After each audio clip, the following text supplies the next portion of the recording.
पुरुषांना परमार्थ करावा लागतो तेव्हा देव भेटतो. आपण संसार जरी सामर्थ्याने केला ना तरी आपल्या संसाराची राखणदारी जगाचा मालक करतो, एवढी ताकद आपल्या संसारात. फक्त आपल्या संसारात भगवंताचं नाव असावं, देव कल्याण करतोच. तुकोबासाठी विठ्ठल आले, यात काय नवलय? आवलीसाठी आले नाहीत का? आवली आवली माहिती आहे का? तुकोबाची बायको होती, 2 बायका होत्या तुकोबाला. तुम्ही लय कान देऊन ऐकू नका, त्यांच्यात तेवढी ताकद होती महाराज बरं का. 2 बायका होत्या म्हणजे श्रीमंत होते. संसार तुकोबारांसारखा संसार कोणाला जमला नाही, तुकोबारांसारखा व्यापार कोणाला जमला नाही, आणि तुकोबारांसारखा परमार्थही कोणाला जमला नाही. अशा सामर्थ्यवंत व्यक्तिमत्व जगत तुकोबारा दादा. 2 बायका तुकोबाला.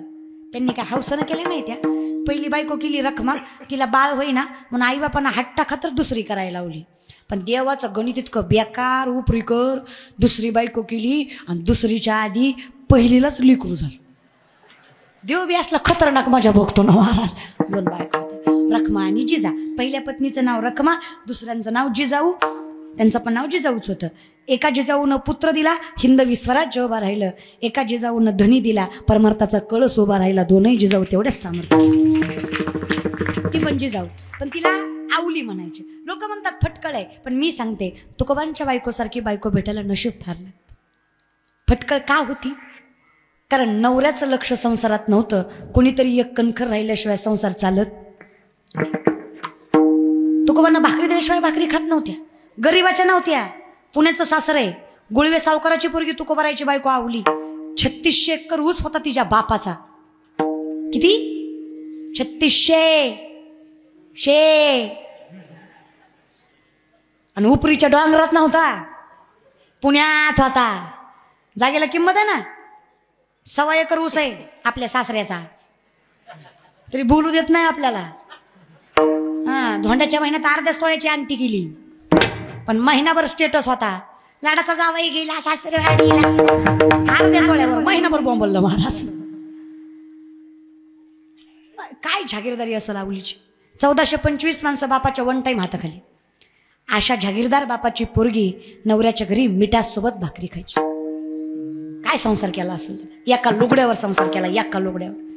4 दिवस तुकोबा सापडत नव्हते, तरी तुकोबांना भाकरी दिल्याशिवाय कधी भाकरी नाही खाल्ली. एके दिवशी असंच तुकोबांना भाकरी द्यायला चालल्या, पायात काटा मोडला त्यांच्या. शेतकरी तुम्ही, शेतकऱ्याच्या पायात काटा मोडला काही नवल आहे? मोडतोच. शेतकऱ्याच्या पायात काटा मोडला. शेतकरी काटा बघायला घाई असेल तर पाण्यानं पाय स्वच्छ करतो का? मग शेतकरी काटा कसा बघतो? लाजू नका, सगळे थुकाच लावतात. इथं काय हायजीन मेंटेन करायचं नसतं, थुकाच लावायचं असतं. पण एका थुक्यात काटा दिसतो का? दगडासारखे पाय त्याचे महाराज झिजलेले असतात, 2-4 वेळा लावावा लागतो. काटा मोडला जिजाला, आवलीला त्रास झाला त्रैलोक्याच्या नाथाला, जगाच्या मालकाला. पाठीमागे धावला जिजांच्या. थांबा म्हणे जिजा, काटा रुतला तुम्हाला? विठ्ठला कळतंय की आम्हाला, पण कसं सांगू तुम्हाला, माझ्या पायातल्या काट्यापेक्षा माझ्या तुकोबांच्या पोटाची भूक जास्त बोचते मला. आधी ती भागवते, मग येते दर्शनाला. नवऱ्यासाठी विटेवरच्या मालकाला थांबवलं तिने. साधा नाही येतो. तुझी या सत्तेने वेदाशी बोलणे, सूर्याशी चालणे तुझी या सत्ते. ऐसा तू समर्थ ब्रह्मांडाचा धनी. ब्रह्मांडाचा मालक आहे तो, त्याला थांबवलं का त्या नवऱ्याला भाकरी द्यायची. तो कोणा भाकरी देऊन पाठीशी आल्या. विठ्ठल जाग्यावर. थांबा म्हणे, आता तरी काटा बघू द्या. त्या आवलीचा पाय विठेवरच्या मालकानं स्वतःच्या हातात घेतला. काय भाग्य असेल त्या माय माऊलीचं. थुका लावून काटा दिसतो का पाहिला. विठ्ठलाला सुद्धा एका थुक्यात दिसला नसावा, त्यांनी बी 2-4 याला लावलं. सरपंचाला नाही, पण सरपंचिनीला लईच झोंबलं. पंढरपूरची, उपरीची नाही, पंढरपूरची महाराज, पंढरपूरची. वाईट वाटलं. बायकोला स्वतःला बोलल्यावर वाईट वाटत नाही, नवऱ्याला बोललं की वाईट वाटल्याशिवाय राहत नाही. वाईट वाटलं तिला. जगाचा मालक आहे माझा नवरा आणि थुका लावून काटा बघतोय. का हो देवा? मुंगीच्या पायातल्या पैंजनातल्या घुंगराचा आवाज ऐकू येतो तुम्हाला. अर्धा तास झालं थुका लावताय, काटा दिसना व्हाय तुम्हाला. एवढं तुम्हालाही कळतं की उपरेश मायबा देवाला काटा बघायला थुका लावायची गरज. मग का हो वागतं असं विठ्ठला? काय वाटतं रखमा तुम्हाला? काटा रुतवणारेही आम्हीच आहे आणि काटा काढणारेही आम्हीच आहे. तुकोबाच्या अर्धांगिनी आहेत त्या. तुळशीपत्र ठेवलं तुकोबानी संसारावर. कधी विचार नाही केला बायका लेकराचा देवाच्या नावापुढे. पण अशी परिस्थिती असूनही ज्या बाईने परखडपणे नवऱ्याचा संसार सांभाळला, ढाल भरून उभी राहिली नवऱ्याची, प्रत्येक संकट नवऱ्याच्या आधी आपल्या खांद्यावर झेलली, अशा बाईच्या पायाची धूळ माझ्या मुखाला लागावी म्हणून एवढा अट्टहास केला, नाही तर काय गरज आहे सांग बरं मला? काय ताकद असते ना एका बाईमध्ये, काय ताकद असतं एका स्त्रीमध्ये. The woman is an ideal manager. सगळ्यात मोठी व्यवस्थापक स्त्री आहे. किती विचार करा काय ताकद असते. जिजाऊचा काटा विठ्ठलानं काढला. उपरीकर, जिजाऊचा काटा विठ्ठलानं काढला, तुमचा आमचा काटा लोकांनीच काढला. आपलं गाऱ्हाणं काही देवापर्यंत गेलं. आणि वाईट वाटून घेत जाऊ नका. तुम्ही एखाद्यासाठी कितीही करा, किती जीव लावा, किती प्रेम करा, किती माया लावा, किती त्याच्या संकटात साथ द्या, आपल्या काळात तो आपली साथ देणार नाही, हा जगाचा नियम आहे. त्यामुळे या गोष्टीमुळे कधीच दुःख करून घेऊ नका की ज्या माणसासाठी मी जीव घाण टाकला, माझ्या वाईट वेळेत त्यानं माझी साथ सोडली. हा नियम आहे समाजाचा. हे सत्यच आहे की वाईट काळात विठेवरच्या मालकाशिवाय दुसरं कोणी साथ देत. म्हणून देवा तुझंच नाव मुखात असावं, बाकी सगळी कल्पनेची, बाकी सगळी कल्पना आहे. एकमेव सत्य आहे देव माझा, मी देवाचा, हीच माझी. नाही काही करता आलं, नाही दयावीनं भुकेला विठ्ठल, येईल तैसा बोल राम कृष्ण. कमीत कमी मुखात देवाचं नाव तरी असावं. देवाचं नाव आहे ते पुण्य देतच. मला सांगा, मध रागाने खाल्ला गोड लागतो की नाही? लागतो की नाही? विष प्रेमानं पिलं मरत नाही? घरी गेला बघा नग आताशी सप्ताह झालाय, सुतक लागन महाराज थोडं थांबा. विषाचं काम आहे ते मारतच, भगवंताचं नाम आहे ते पुण्य देतच. तुम्ही काही करा, फक्त शुद्ध अंतकरणाने देवाचं नाव घ्या. तेवढं जरी केलं ना, सामर्थ्य निर्माण होणार. काय करायचं? फक्त भजन. दोन्ही हात वर करा प्रेमाने.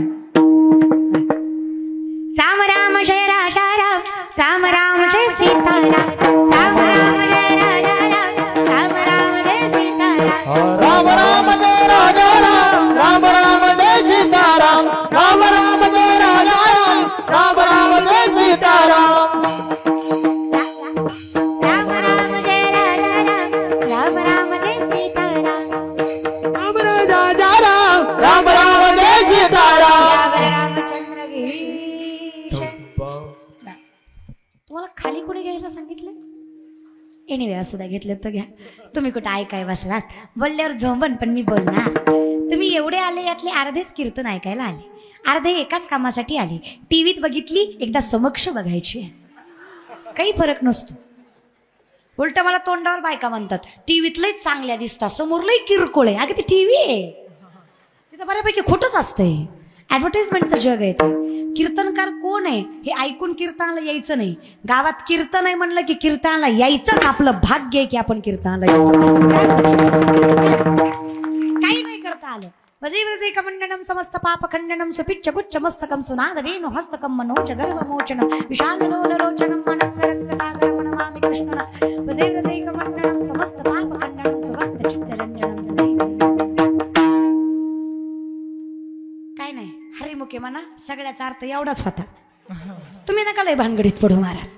चौवेदी जाणं, साई शास्त्री कारण, 18 पुराण, हरिशीच गाती. मग आपण बी तेवढंच करू. ज्यामुखी निदान नाही काही जमलं तरी चालेल. नामसंकीर्तन साधन पय विठोपाय रखवाई. हरी जय जय विठोपाय रखवाई,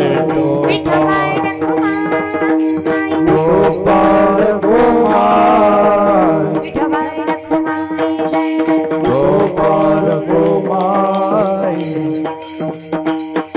गोपाल गोमाई, गोपाल गोमाई, गोपाल गोमाई. सरस्वती ज्ञानदेव पंढरीनाथ भगवान की जय, ज्ञानेश्वर महाराज की जय, महाराज की जय, पिता की जय.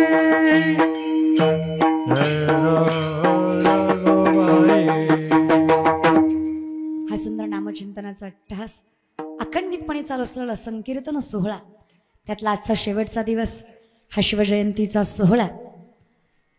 एक सोपं सांगते, छत्रपती शिवाजी महाराजांची शिवजयंती विचारानं साजरी करावी ही कल्पना सुद्धा सगळ्यात मोठं पुण्याचं लक्षण आहे. म्हणून खारीचा ना खारीचा वाटा ज्यांचा या संकीर्तनामध्ये आणि या शिवविचारामध्ये आहे. शिवलेख म्हणून सांगते, माझा विठेवरचा मालक त्याचं कल्याण केल्याशिवाय सोडणार नाही. ज्यांनी शिवजयंती नामचिंतनाने साजरी करायचा उद्दिष्ट पुढे मांडला, त्या प्रत्येकाचं कल्याण आहे. ज्यांनी खरा महापुरुषांचा विचार जगासमोर आणण्याचा प्रयत्न केला. सगळ्यांचे मनस्वी आभार. अगदी तुम्ही उपस्थित सर्व मंडळी, हे सगळं उपरी का अखंडित लक्षात राहील माझ्या की यांनी संकीर्तन सोहळा शिवजयंती निमित्त केला होता. इतिहासाच्या पानावर सुवर्ण अक्षरांनी तुमचं नाव रेखाटलं जाईल. संख्या किती, किती नियोजन, किती भव्य, किती दिव्य हे महत्त्वाचं नाही. तुम्ही शिवजयंतीला संकीर्तन केलं हे इतिहासाला सुवर्ण अक्षर. तुम्हा सगळ्यांचे मनस्वी आभार. सुंदर टाळकरी, अगदी लहान लहान मुलं, त्याचबरोबर माणसं सहज विचारतात, एवढा पैसा घेता करता काय, कुठं ठेवता कुठं, आणि काय ज्ञान फुकाट सांगतात का. मी कीर्तन करते त्याला 19 वर्ष झाली. तोंडाकडे बघू नका माझ्या, 24चीच आहे मी. जन्म 2000चाच आहे माझा. पण मी कीर्तन वयाच्या 5व्या वर्षी पहिलं केलं. त्यातही काही नवल नाही दादा. माझा बाप माळकरी, आजा माळकरी, पंजा माळकरी, पंजाच्या पंजाबी माळकरीच होता. भजनं त्यांनी केली आणि कीर्तनकार मी झाली. पुण्य माझ्या पदरात पडलं. ही ताकद असते वारकरी संप्रदायात. तुम्ही 100 वेळा आज राम म्हणलात ना, आणि आज तुमचा जीव गेला, आणि उद्या तुमच्या मुलांनी राम म्हणायला चालू केलं ना, तर त्याची गणती 1 पासून होत नाही, त्या मुलाची गणना 101 पासून सुरू होते. तुमचं 100 सुद्धा त्याच्या पदरात पडतं. कळतंय? हे आम्हाला मिळालेलं भाग्य आहे. त्याच्यामुळं पहिली 15 वर्ष तर लोकांनी काय पैसे दिलेच नाही, मागितले तरी दिले नाही. तिकिटापुरतं द्यायची. जेव्हापासून प्रसिद्धी झाली तेव्हापासून लोक पैसे द्यायला लागले. आता देते ती, आता चांगलं देतात महाराज बरं का. म्हणजे मला हे कळलं, प्रसिद्धीशिवाय पैसा सुद्धा येत. किती चांगला कीर्तनकार असू द्या, किती विज्ञान असू द्या, किती जीव तोडून बोलू द्या, जवळ त्याला प्रसिद्धी येत नाही तवर लोक काही किंमत देत. आता 2-4 वर्षात पैसे यायला लागली. पैसे आल्यावर कळलं पैसे खर्चायचे अवघड आहेत, कमवायचे नाही. कमवायचं लय सोपं आहे, पण कुठं खर्चावं कळत नाही. त्याची अवस्था शाहरुख खानच्या पोरासारखी होती. कळलं त्याला, कळलं महाराज. आता आपली अवस्था तसली करून घ्यायची म्हणलं, आता काय विचार करावा.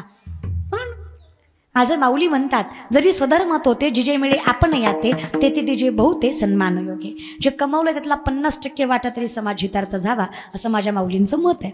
आणि याच मतानुसार 1 रुपया कोणाची देणगी न घेता, हाताला कधी पावती पुस्तकाचा स्पर्श न लावता, फक्त हे 2-3 वर्षातलं कीर्तनाचं मानधन आणि माझ्या आईवडिलांची पहिली ठेवलेली काहीतरी पुण्याई किंवा साठा, या सगळ्याच्या माध्यमातून आज सामर्थ्याने मी 3.5 ते 4 कोटी रुपयाची शिक्षण संस्था उभी केली, ज्यामध्ये मी ह्या मुली शिकवते.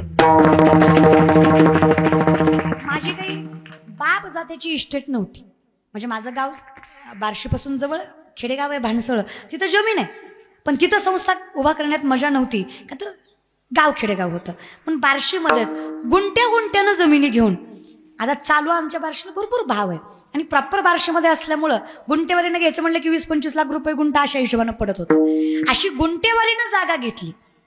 माझं स्वतःचं घर पत्र्याचं आहे, पण आपली संस्था आरशेशी आहे. CCTV कॅमेऱ्याच्या कक्षात आहे. पोरी राहतात ना, आरोशिवाय पाणी नाही, सोलरशिवाय आंघोळ नाही, गाद्याशिवाय पोरी झोपत नाही. प्रत्येक 5 मुलींना वेगळी रूम आहे, वॉशरूम, बाथरूम आहे. मी एक का सांगते माहिती आहे, महाराज लोक वाईट नसतात, कधी कधी वाईट लोक महाराज होतात. 100 एखादा चुकतो, पण 99 लोकांना भोगावं लागतं. मग प्रत्येकाला एकाच पारड्यात तोलत जाऊ नका, आणि व्यक्तीला भेटल्याशिवाय जज करत जाऊ नका. त्यामुळे हे जे काही कीर्तनाचं मानधन वगैरे येतं, हे सगळं या पोरींच्या माध्यमातून पुढं काहीतरी चालावं अशा हिशोबाने. आणि असंही सामर्थ्यवंत मुली आहेत सगळ्या. मला जेवढ्या काही, माझं पहिलंच वर्ष आता, ही सेवासुद्धा ह्या संस्थेचीच कृपा आहे. का माहिती आहे का, मी 19 फेब्रुवारीची सेवा फार पटकन देत नाही. तर सेवा भरपूर असतात. कीर्तनाला सेवा म्हणतात बरं का. हां, नाहीतर माणसाला काय बोंबलत होती काय माहिती महाराज बरं का. हां, त्यामुळे कुठल्या महाराजाला कधी फोन केला तर सेवा पाहिजे असं म्हणीत जा, प्रोग्राम म्हणी जाऊ नका, सेवा महाराज बरं का. तर सेवा, तर ही जी आजची जी उपरीची सेवा आहे, आमचे जगदाळे दादा, त्यांची मुलगी रिया, ती आमच्याकडं त्यांनी संस्थेमध्ये तिला सुपूर्त केलं. आणि मग तिच्या माध्यमातून त्यांची फार इच्छा होती की शिवजयंतीला कीर्तन किती मला वाटतंय 7-8 महिने झाले या सेवेला घेऊन सुद्धा. 7-8 महिने झाले तेव्हा घेतलेली सेवा आहे. सगळी मंडळी तिकडं आली होती बार्शीला आणि त्याच्या माध्यमातून नाही तर मला माहिती आहे लय जीव दमतो. आता इथून पुढे अजून 3 कीर्तन आहेत मला. संध्याकाळपर्यंत गळाटून जातो जीव महाराज बरं का. त्या कीर्तनात काही होत नाही पण नंतर वाटतं की बाबा दमलोय आपण. मग अशा हिशोबाने मग त्या मुलीमुळं किंवा त्यांची मुलगी संस्थेत असल्यामुळं मला नाही म्हणता आलं म्हणून ती सेवा सुद्धा इकडं येण्याचा योग आला. उपरीला येण्याचा योग आला. आणि उपरीला ह्याच्या आधी मी माझी कीर्तनं झालेलीच आहेत. कृष्ण मंदिरात झालंय एकदा तर लय खतरनाक काम झालं मला. उपरीला डोक्यात आहे. आता तुम्हाला माहित आहे का नाही मला माहित नाही पण माझ्या डोक्यात आहे. तुम्हाला म्हणून सांगते काय होतंय. आता चुका बी सांगायच्या असतात महाराज.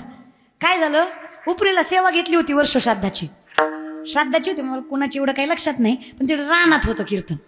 आणि श्राद्धाचं कीर्तन घेतलं होतं 10 ते 12 कीर्तन. लक्षातच नाही की डायरीवर लिहिलंच गेलं नव्हतं. ती 9:30 पर्यंत महाराज बार्शीतच 10 वाजता निघाली का बार्शीतनं पण यायला 12 वाजले ना मला. त्यावर दुसरा कीर्तनकार कीर्तन करून घेतलं होतं महाराज बरं का. ते कीर्तन झालं मग नंतर आम्ही तेवढं पण आलो आम्ही. त्यांनी जेवण वगैरे केलं मग पुढच्या कीर्तनाला लक्षात काहीतरी घोळ झालता त्या टायमिंगला. त्यामुळे उपरी पक्की डोक्यात आहे. माझ्या जिंदगीतला पहिली सेवा असेल ज्या शिवेला मी सेवा झाल्यावर पोचले होते महाराज बरं का. त्याच्यामुळं ती पक्की डोक्यात आहे आपल्या. त्यामुळे हा योग त्यांनी पण आला. त्यामुळे ही सुंदर सगळी मंडळी तुम्ही उपस्थित आहात. साष्टांग दंडवत तुमच्या चरणावर. ह्या मुली आहे ना पुढं जाऊन आता ही किती जणी आलात तुम्ही ग.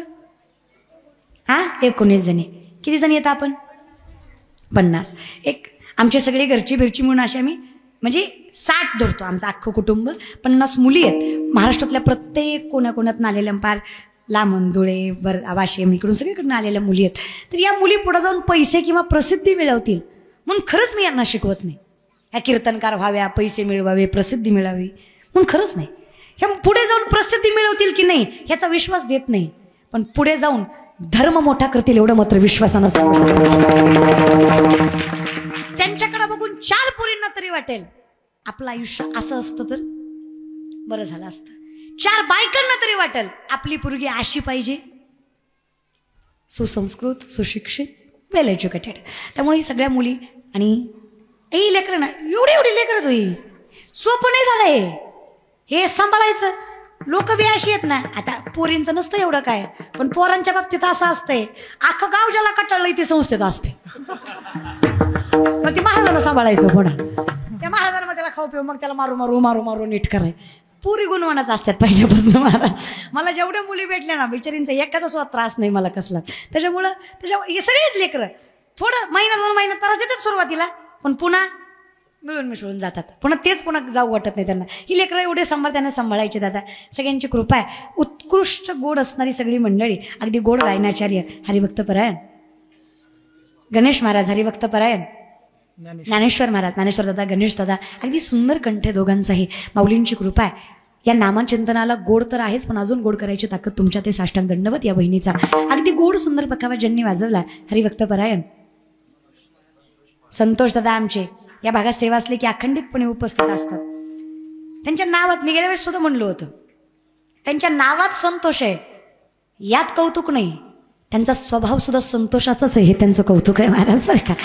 संतोष म्हणजे संयम स्थिर आणि आनंदी समाधानी. संतोष म्हणजे समाधानी आणि माणूस समाधानी कधी असतो स्थिर असतो. ते गोड पखावाज वाजवतात हे तर कौतुकच आहे पण त्यांचा स्वभाव नम्र आहे हे सुद्धा कौतुकच आहे महाराज. साष्टांग दंडवत त्यांच्या चरणावर. त्याचबरोबर हरिभक्तपरायण श्रीराम महाराज. नाव बघा ना वारकरी संप्रदायाची नावं सुद्धा देवावर संतोषावर गोड असते. ती उगा अर्थ नाही अशी नावं नसतात. श्रीराम महाराज अगदी चरणावर साष्टांग दंडवत इतका सुंदर पखावाज वाजवला. त्याचबरोबर हरिभक्तपरायण समा संतोष श्रीरामाचं नाव घ्या संतोष आणि समाधान मिळतं महाराज.